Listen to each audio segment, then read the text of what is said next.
Hey, what's up, Good Life? Thanks for joining me for today's 128 moment. Hopefully, you were able to join us last Sunday as we wrapped up our unfinished sermon series, walking through some amazing things that God is doing in and through our church family, and maybe some really clear first steps that you could do for living on mission for God. If you didn't check it out on Sunday, make sure you go back on YouTube and check that out. But hopefully, be able to join us on this Sunday as we begin our new series called Believe that walks through the book of John. And it's this really beautiful gospel story that John unfolds. He's writing it as a much older man than the other gospels. He's writing it much further in God's timeline of the early church. And he's looking back on not only his life of serving Christ, but his life walking alongside Christ and reflecting on what does the church need to see? What does the church need to believe in order to be faithful to the Great Commission, in order to live out the mission that Jesus has handed to them and now to us? And John writes this beautiful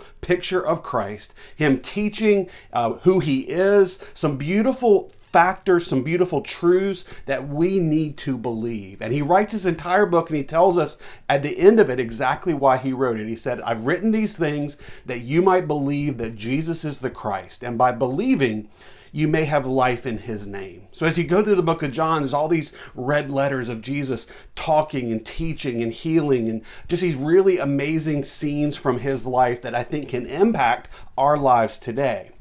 But let me tell you why today is a great day to start something new. Because our new series that we're starting on Sunday is right from the book of John.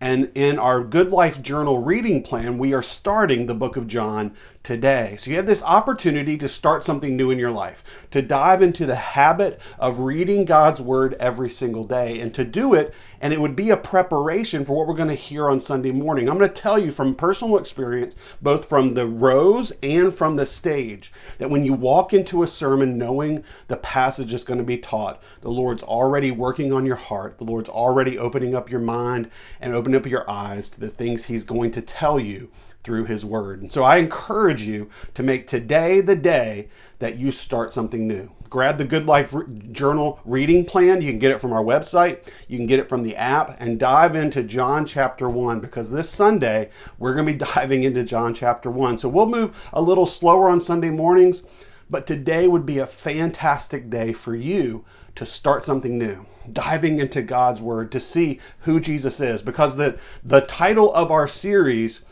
is Believe. The deficiency in our lives is not who Jesus is. The deficiencies in our lives is not the mission he has given. The deficiencies in our lives are revealed by the things we don't believe. We may give them intellectual recognition, but we have not given them wholehearted surrender. So my encouragement to you is to have today be the day you start something new. Dive into God's word in John chapter 1 and let's see who Jesus says he is so that we can believe it, so that we can live it. I love you guys, and I hope that encourages you. I hope some of you will get off the sideline today and dive into reading God's word so that we can be a people who are living on mission for Christ. So we can be a people who are loving enough to share the good news and share our lives as well. Hopefully you'll be able to join us at church on Sunday, 9:30 and 11 in person, 11 o'clock online. Don't forget to reserve your seats for our Easter service. We're having 3 services on Easter at 8, 9:30, and 11, and we're asking some of our normal 9:30 people to maybe make some room for guests and also people who just haven't been to church for a while but will come on Easter to move into one of those 8 o'clock or 11 o'clock slots. You can find the link for our reservations on our website. So hopefully you'll go ahead and take care of that, and hopefully we'll see you guys on Sunday. Love you guys.